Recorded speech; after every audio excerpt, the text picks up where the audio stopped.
Assalamualaikum warahmatullahi wabarakatuh.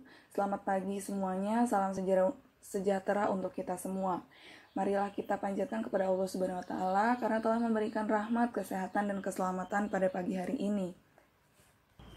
Kami dari kelompok 12 yang beranggotakan Joycelyn Harmoko, A14012011064, Sultan Syah A24012011208, Ajeng Sujia Putri E3419003, dan Dewi Rahmawati G54190008 yang akan memaparkan manajemen sumber daya manusia. Baik, untuk memanfaatkan waktu, presentasi akan kami mulai. Dipersilakan. Coca-Cola adalah minuman ringan berkarbonasi yang dijual di toko, restoran, dan mesin penjual di lebih dari 200 negara di dunia. Minuman ini diproduksi oleh The Coca-Cola Company asal Atlanta, Georgia, dan seringkali disebut sebagai Coke. Merek dagang ini telah terdaftar di Indonesia sejak 27 Maret tahun 1944. Pada mulanya, Coca-Cola dibuat sebagai obat paten saat ditemukan pada akhir abad ke-19 oleh John Pemberton. Coca-Cola kemudian akhirnya dibeli oleh pebisnis, yaitu Greg Skandler, yang taktik pemasarannya berhasil membuat Coca-Cola mendominasi pasar minuman ringan di dunia sepanjang abad ke-20. Perusahaan ini juga memproduksi konsentrat yang kemudian dijual ke pabrik Coca-Cola berlisensi di seluruh dunia. Pabrik botol yang memegang kontrak eksklusif dengan perusahaan ini memproduksi produk akhir dalam bentuk kaleng dan juga botol dari konsentrat tersebut. Kemudian konsentrat tersebut dicampur dengan air yang telah disaring dan diberikan pemanis. Pabrik-pabrik tersebut kemudian menjual, mendistribusikan, dan memasarkan Coca-Cola ini ke toko-toko eceran dan mesin penjajah lainnya. Coca-Cola Enterprise adalah contoh pabrik Coca-Cola yang merupakan pabrik Coca-Cola terbesar di Indonesia Utara dan Eropa bagian Barat. The Coca-Cola Company juga menjual konsentrat lainnya untuk air mancur soda di sejumlah restoran besar dan distributor jasa makanan. The Coca-Cola Company ini juga pernah mengeluarkan minuman cola lainnya dengan merek Coke. Yang paling umum, yang paling sering kita dengar adalah Diet Coke, kemudian Caffeine Free Coca-Cola, Diet Coke Caffeine Free, Coca-Cola Cherry, Coca-Cola Zero Sugar, Coca-Cola Vanilla, dan beberapa versi khusus Coca-Cola yang berperisa lemon, jeruk nipis, atau kopi. Demikian penjelasan mengenai pengenalan perusahaan Coca-Cola Company. Baik, berikutnya kita akan membahas mengenai manajemen sumber daya manusia. Manajemen sumber daya manusia adalah suatu proses perencanaan, pengorganisasian, pengarahan, dan pengawasan kegiatan-kegiatan pengadaan, pengembangan, pemberian kompensasi, pengintegrasian, pemeliharaan, dan pelepasan sumber daya manusia agar tercapainya berbagai tujuan individu, organisasi, dan masyarakat. Manajemen sumber daya manusia adalah suatu proses yang terdiri dari serangkaian kegiatan, di mana antara satu kegiatan dengan kegiatan lainnya saling berhubungan satu sama lain, mulai dari perencanaan, pengelolaan, hingga pengawasan terhadap sumber daya manusia. Sumber daya manusia ini harus dipandang tidak hanya sebagai proses pengelolaan manusia secara tradisional, tetapi harus dilakukan proses pengelolaan secara strategik dan memandang sumber daya manusia ini sebagai aset yang berharga yang diperlukan untuk dikembangkan. Jadi, dari definisi tersebut, kita dapat melihat bahwa kegiatan manajemen sumber daya manusia dipandang memiliki sifat yang proaktif dan strategis, yang meliputi sistem yang lebih luas yang memperlakukan tenaga kerja sebagai aset, bukan sebagai biaya, dan lebih berorientasi pada tujuan pada hasil, serta berfokus pada komitmen kerja mereka. Definisi-definisi tersebut juga menunjukkan bahwa manajemen sumber daya manusia lebih menekankan strategi dan perencanaan daripada kegiatan administratif dan operasional saja. Demikian penjelasan mengenai pengertian dari manajemen sumber daya manusia. Baik, lalu kita akan membahas mengenai manajemen sumber daya manusia pada PT Coca-Cola Amatil Indonesia. Coca-Cola Amatil Indonesia merupakan produsen dan distributor minuman non-alkohol siap minum terkemuka yang telah beroperasi di Indonesia sejak tahun 1992. PT Coca-Cola memproduksi dan mendistribusikan produk di bawah lisensi The Coca-Cola Company. Kebijakan perusahaan di bidang organisasi dan sumber daya manusia ialah 1. Melakukan pemanfaatan sumber daya manusia secara optimal, lalu 2. Melakukan peningkatan terhadap pengetahuan, kemampuan, keahlian, dan keterampilan sumber daya manusia, dan yang 3. Melakukan peningkatan motivasi kerja karyawan melalui sistem imbal jasa. Fungsi perusahaan manajemen sumber daya manusia adalah menyatukan semua divisi yang berbeda ke dalam keluarga Coca-Cola.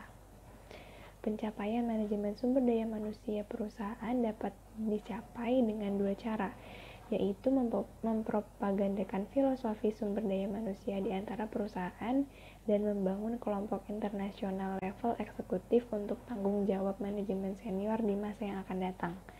Salah satu misi kelompok sumber daya manusia perusahaan adalah dengan membangun dan mendirikan sebuah filosofi di seluruh dunia yang mana bisnis lokal dapat membangun pelatihan sumber daya manusianya.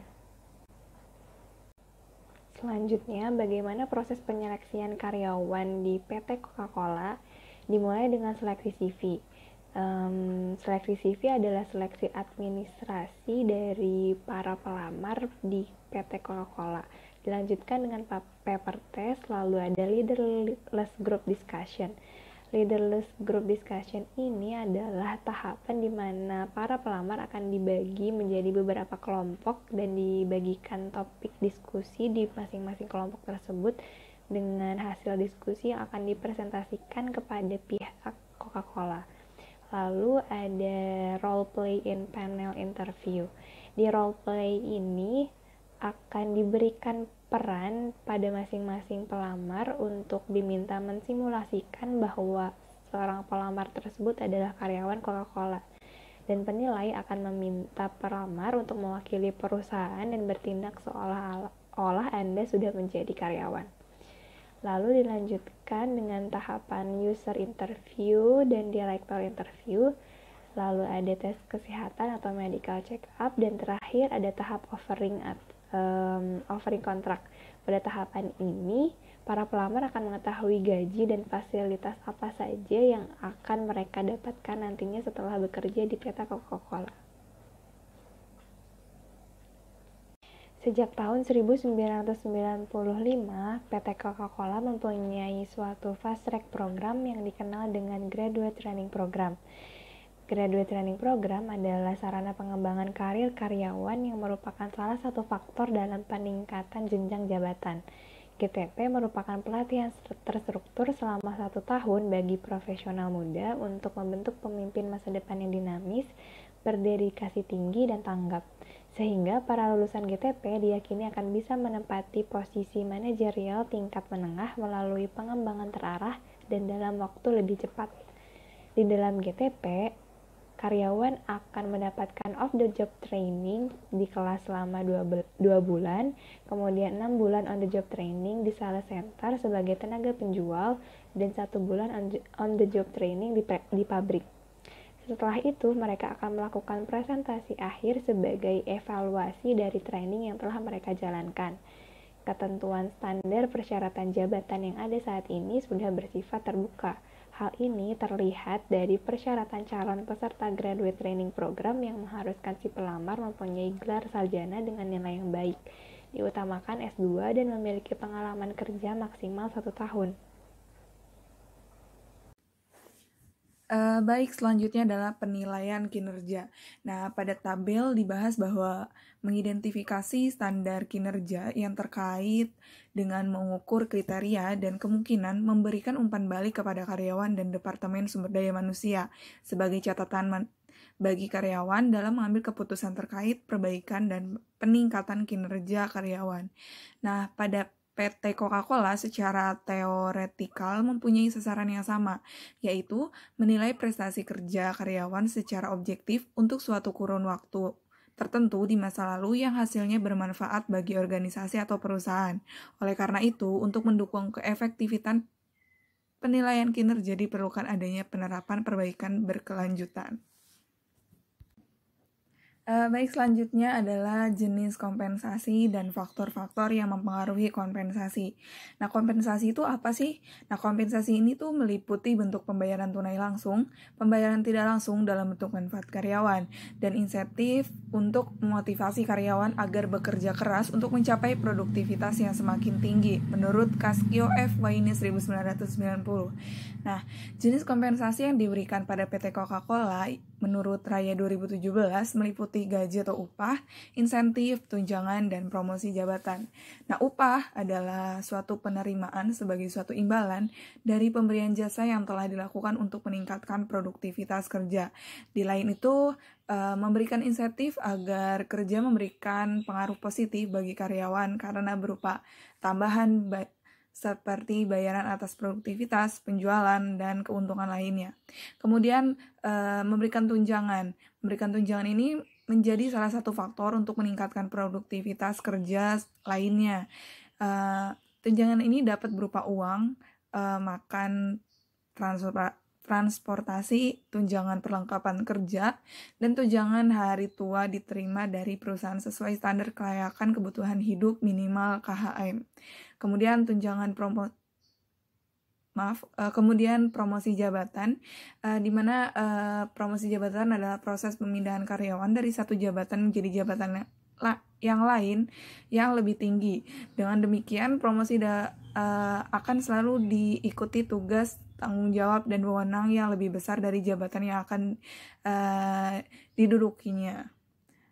Terlepas dari kompensasi yang diterima karyawan, ada faktor-faktor yang mempengaruhi kompensasi, yaitu menurut Robbins dan Coulter 2005, yang pertama adalah ukuran organisasi perusahaan, yang kedua keuntungan atau laba yang diperoleh perusahaan, yang ketiga adalah letak geografis perusahaan berada, yang keempat filosofi manajemen kompensasi atau pembayaran saat ini, yang kelima jenis industri, yang keenam spesifikasi atau keahlian mengerjakan suatu pekerjaan, dan yang ketujuh adalah tingkat partisipasi karyawan yang ditunjukkan oleh kinerja dan berapa lama berada dalam perusahaan.